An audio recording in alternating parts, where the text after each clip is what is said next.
Okay, so thanks again for the introduction. So I'm going to be talking today on our range of scalable self-help and digital psychological interventions. Everything I'm going to be talk about today is available on our website. I can share the link in the chat afterwards, but there's a QR code there if anybody wants to access the web page. So first of all, the evidence and why scalable interventions. Well, I mean, one thing we know is that over the last 20 years or so, there have been a number of different research trials in many low and middle income countries that suggest that scalable or brief interventions delivered by non-specialists are effective. We do also know that these interventions are better if we culturally adapt them first. And I'll speak a little bit maybe about cultural adaptation, and I'm happy to answer questions about those. Now, the benefit of using psychological interventions delivered by non-specialists or scalable interventions is that we can reach more people and use fewer resources. And these interventions are generally very simple. We take some of the most effective parts that you find in traditional psychological therapy and adapt them.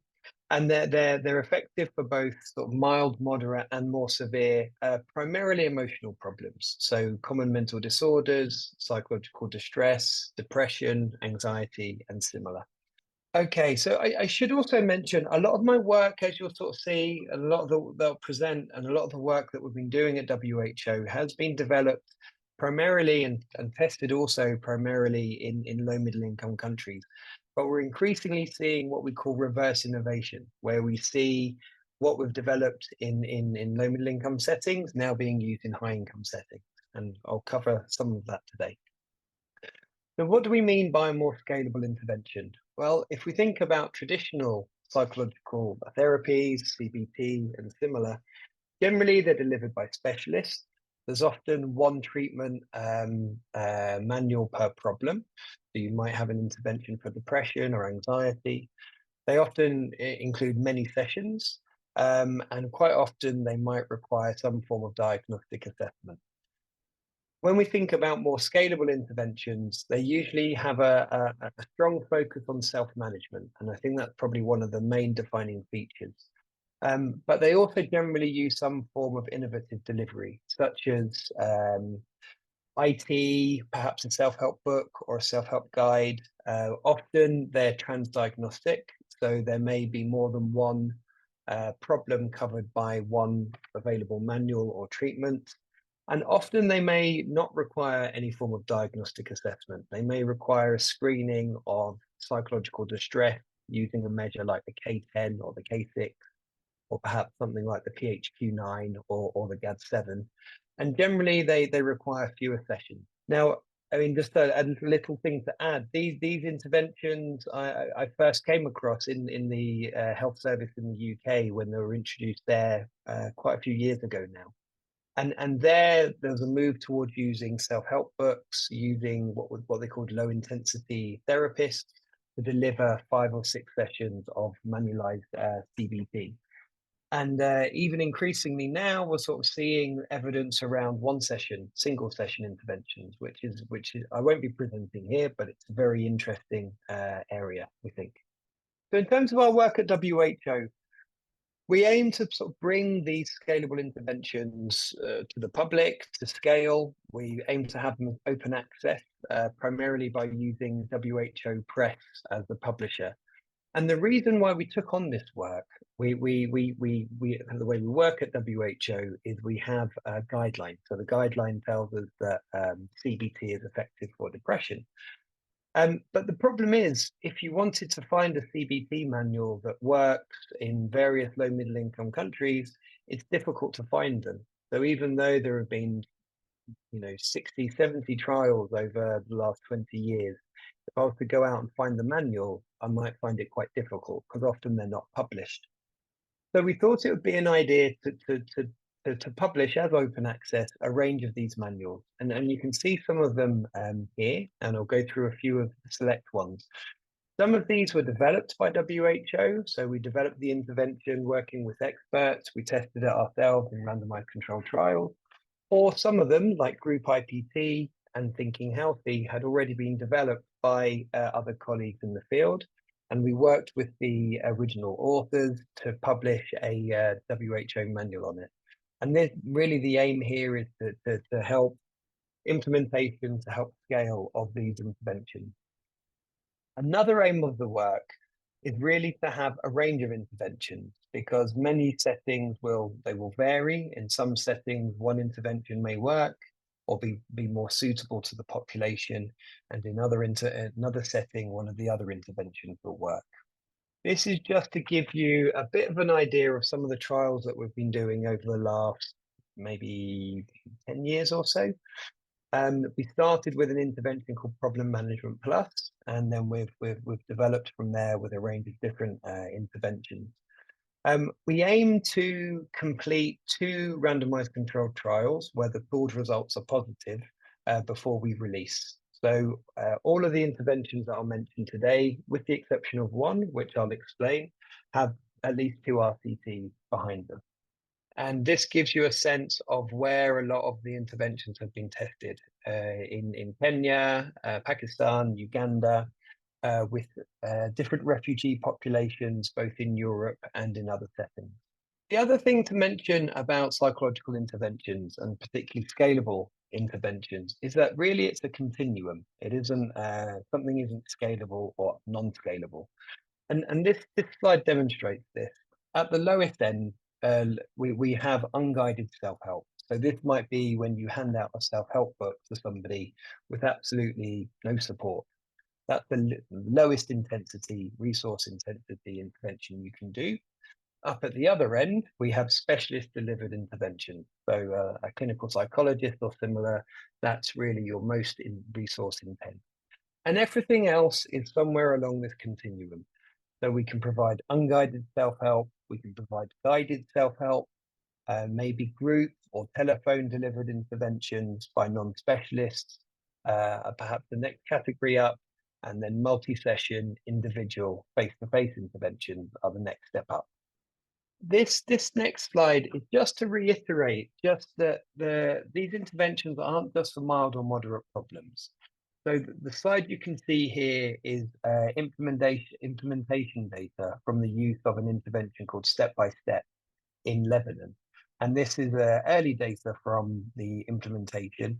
And each of these dots represents a person, a case. And in the top line, you can see where they were in terms of depression symptoms pre-treatment. So the yellow are moderate, the blue are moderately to severe, and the red are severe. And then post-treatment, you can see where those dots end up. So we can see that many of the people with severe depression moved down. Many people moved into mild, some moved into no depression, and so on. And a few people got worse, which we would also maybe expect. We can also see that these scalable interventions are not enough on their own. There are still people with moderate, severe, and severe depression after treatment that might require more support. So are these interventions alone enough? Well, we think not. And in the language, in sort of health and psychology language, we talk about stepped care. So increasingly now we have these models available, these interventions available. We're thinking more about how can we put them together in effective and elegant and creative ways to reach more people. And that brings us to stepped care. So at stepped care, you may have a pre-screening to identify if somebody is in need of help. So they score above cutoff on a measure of psychological distress. And first, you offer them one of the more lower intensity interventions, so unguided self-help or guided self-help. Then after providing that, you then rescreen. And anybody who still requires support and help then receive a second intervention. And that could be one of the higher resource intensity interventions I mentioned, like PM+, or it might be treatment by a psychologist or a therapist or similar. And interestingly, there's often quite a big pushback against these models, particularly the models of non-specialist delivery by specialists, because there's concerns about safety, there's concerns about quality, and there may also be concerns about what their role might be. But what we often find is that it actually produces more referrals for specialists. It uses resources better because specialists can be reserved for more complex cases. And also generally, we see that it enhances the status of psychology and psychological interventions and mental health within health systems. So now I'm going to give you a brief tour of some of the main interventions we have. So this is the first one, doing what matters in times of stress. It's an illustrated guide. You can download it from our website. It was designed for adults, but it's likely suitable for older adolescents as well. It's transdiagnostic. It addresses stress, depression, and anxiety. So it's an illustrated self-help book with a few audio exercises based on acceptance and commitment therapy. It teaches some psychoeducation about stress. It takes you through grounding exercises. It talks about how you connect with your values, how you connect with others, and it's based on acceptance and commitment therapy. Now, this can be delivered unguided, so people could hand out the book, for example, or it can be delivered with guidance.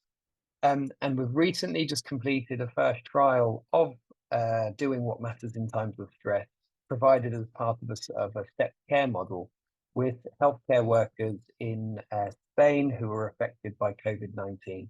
And we found good effects both for DWM, as we call it, and also the overall step care model, which included PM+. So this is the intervention I mentioned that has one randomized controlled trial to support it. So yes, it's available in about 30 languages, and it's been very successful. We've had over 1 million downloads since launch, so it's a very popular WHO intervention. I should also mention it's been turned into an app by a web app by colleagues of ours from the VU University in Amsterdam, which is being used partly in the Ukraine response. The second intervention I want to mention is Self-Help Plus. This is not a digital intervention, but we have some anecdotal reports from people providing this online, but we haven't got any data on that. But we think it could be possible because generally mindfulness-based courses can be provided online, we understand. So Self-Help Plus, it's the same content as we saw in Doing What Matters in Times of Stress. It's based on acceptance and commitment therapy. It's again transdiagnostic, but this was developed primarily for large groups and mainly for hard to access settings like humanitarian settings. And in this, a non-specialist facilitator facilitates a group of up to 30 people, and all the training, all the teaching comes from the audio. So there's a pre-recorded audio of about 1 hour in length. Each group takes about 90 minutes to complete. And people sit in a circle, they listen to the audio, the facilitator asks them questions, they keep the energy up of the group. And we've found this to be a very successful intervention. It's been tested in 3 randomized controlled trials. It's shown evidence for both reducing distress and, importantly, preventing mental disorders. And it's been now widely used in Ukraine. So I did a training of trainers there last year, and the WHO country office and colleagues have done excellent work in now scaling it across the country. We have over 100 NGOs using it and several different ministries and other departments in Ukraine using Self-Help Plus as a basic level of stress management. So something like Doing What Matters in Times of Stress and Self-Help Plus can then be combined in stepped care with a higher intensity intervention. The next intervention I want to mention, this was the first one that we developed. It's a bit more traditional. It's Problem Management Plus. It's again transdiagnostic. It's 5 sessions of individual support or group support. It uses different common strategies, problem solving, counseling, which we call problem management, behavioral activation, stress management, and strengthening social support. There are now, I actually don't know how many RCTs there are now covering this, but there's many. After the initial ones we did at WHO, many people have taken it on and tested it in different contexts. It's being used in New York, being used in many places, including Mexico, Iraq, Central African Republic. It can also be used online, so it can be delivered through Zoom and similar. And it was delivered using an online platform in the research trial I mentioned from Spain. So the next intervention to mention, this hasn't yet to be released, but it's called Early Adolescent Skills for Emotions. So when we think about our work, we started with more traditional interventions like PM Plus, primarily looking at adults. We then branched out into more innovative digital approaches and other ways of providing help and support. And we had a big gap when it came to adolescents.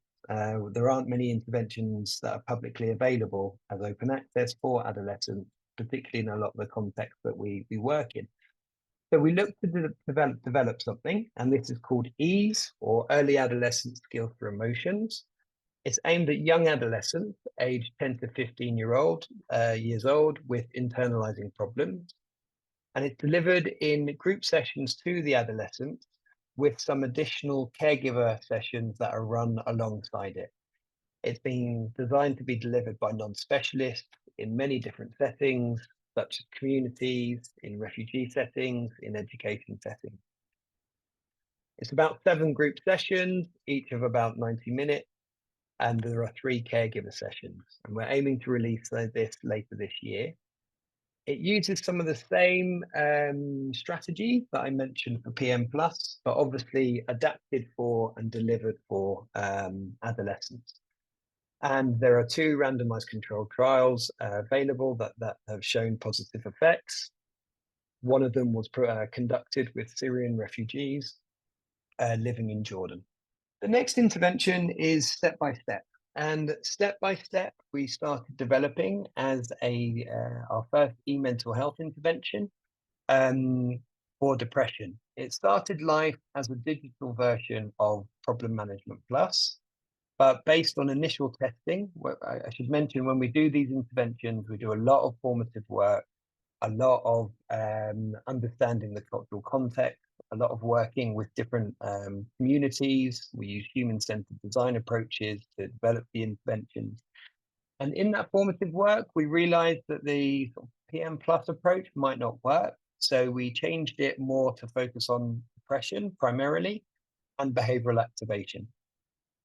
We worked very closely with the National Mental Health Program in Lebanon and other colleagues to develop it. And what we call the generic version of the program was adapted for use in Lebanon with both the Lebanese population and Syrian refugees. It's an app that follows a storyline of a person with depression who goes to visit a healthcare worker or a helper. And through that story, you follow them in their story. They learn from the healthcare worker information about how to manage depression and how to manage stress. And through doing that, you as the user of the app also learn those techniques. And in the app that we tested in the research trials, there were diaries and a mood monitor and relaxation exercises and behavioral activation activities to support behavioral activation. So this was delivered in 2 parallel randomized controlled trials, one with Syrian refugees and one with the Lebanese and other populations. And alongside it, it was delivered with guidance. And this is an important point to make, both about step by step and doing what matters in times of stress. We know that unguided interventions can be effective, and there's a very good place for them. But if you offer them with guidance, they tend to be far more effective. So the effects in step by step, we offered this with a telephone call once a week for 5 weeks from a trained on specialist. And each call was around 15 minutes. And in those calls, you don't do therapy. You're there to very much motivate and support the person in using the application. So I think what's been interesting about this journey and what we've learned as we've gone by is that the guided self-help model can be used with different content. So now we have 2 self-help interventions that can be used in both unguided and guided formats, and that's doing what matters and step by step. And the other interesting thing I think we've learned is that it's not necessarily the platform that you deliver on, it's the content that is key. So making an app is incredibly time consuming, it's incredibly expensive. And we're currently trying to work out how we solve that, because we can't have each country developing an app. It will cost far too much money, take too much time. So instead, we're thinking, well, how can this content that we tested in step by step be used on publicly available apps, so e-learning platforms? Maybe we can turn it into videos to have on something like YouTube or another video platform and similar. So we can think about it in terms of good content that's engaging, and then the guided self-help model and providing it as guided self-help or unguided self-help. And these are the results from the trials that we did in Lebanon. So we saw significantly better outcomes with a reasonable effect size at post-intervention and 3 months across depression symptoms, impaired functioning, but also a range of secondary outcomes, including anxiety symptoms and PTSD symptoms, as well as well-being. And I should mention, these results have now been replicated in step-by-step implementation. So the National Mental Health Program in Lebanon have implemented step-by-step as a nationwide service that anybody can access for free. And we're seeing these same outcomes in that implementation. Just want to quickly mention something else that will maybe be of relevance here. And this is another digital platform we have called Equip. Now, this is not an intervention for people seeking help, but it's a platform to help ensure the quality of the help that we deliver. So we took this on because whereas there may be professional associations and similar that regulate psychologists and other social workers and other professionals, when it comes to non-specialists, there tend to not be these regulatory bodies or licensing bodies. So instead, we thought, how can we be sure that people are delivering good support, good high quality support? So we came up with Equip. And Equip is an open access platform. There are a range of different tools on there that can help with competency assessment and competency-based training. It can be used in low middle income country settings, high income country settings. It can be used in academic institutions as part of ongoing training. For example, if you're on a social work program or similar. And what's important about Equip is that it's a way to measure the actual demonstrated competencies of people. So the knowledge is important, knowing how to do something is important, but then how do people actually perform when they're seeing a client or when they're doing a role play? And we use role plays to assess this. So it's a system where people do observable role plays, and there's a system that was tested in research for measuring the actual observable competencies. So, for example, there are 15 of these very basic, very common competencies, like non-verbal communication skills, verbal communication skills. And the rater would sit there and they would tick whether somebody has interrupted the client, has laughed at the client or asked too many questions. Those would be unhelpful behaviors. Or whether they've done the more helpful behaviors. So things like using open-ended questions, summarizing or paraphrasing, or using clarifying statements. So it's a way of, I guess we could say, operationalizing what many of us will do when we're doing therapy or any form of help and support. There are a number of different competency assessment tools available on Equip. The foundational helping skills that we might see in both adult and child interventions and group interventions. And then competency assessment tools more related to either techniques or specific manuals like Problem Management Plus, or techniques such as behavioral activation or cognitive techniques. And just to give you a little idea about results, we've tested Equip in different places now. What we can see here is that the Equip platform, it helps predict actual behavior in the healthcare setting. So this was a trial that was done where we compared training as usual against an Equip-based training.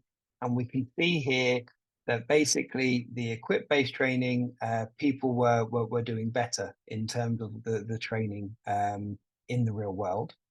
And we can also see from this slide here that if we compare an equip-based training to a standard training, we get bigger and significant improvements in helpful behaviors. The equip-based training is the orange bar chart here, and better reductions in unhelpful behaviors.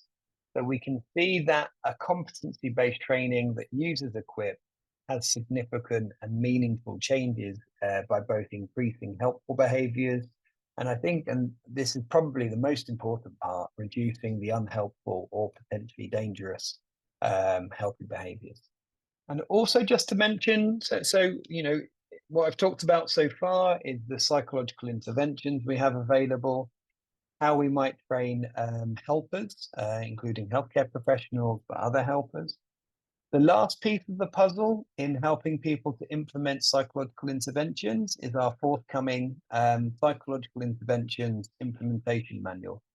This is something we're very excited about because when it comes to implementing these interventions, I think we've learned a lot from all of our work in this area, and we've now tried to put it into a manual. So it takes you through how you plan for these interventions, the type of cultural adaptation that might be needed, and the approach that we take at WHO.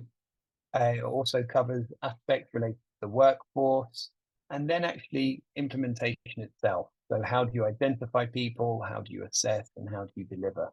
And finally, how do you monitor and evaluate outcomes? So we have this scheduled for release later this year, and it's a very accessible manual to help different actors to implement psychological interventions. So just in summary, taking you through here the different parts of the package that we have available for implementing psychological interventions. And these are the interventions themselves, how we do training, and also how we ensure competency and how we ensure implementation. We have a range of different self-help interventions available. It's effective and it's easy to implement, and it can be adapted and changed depending on your setting, guided self-help, unguided self-help, and so on. And in this year and next year, we're going to have a range of other different manuals and resources coming out to support the implementation of these interventions. So I'll stop there and thank you for your time.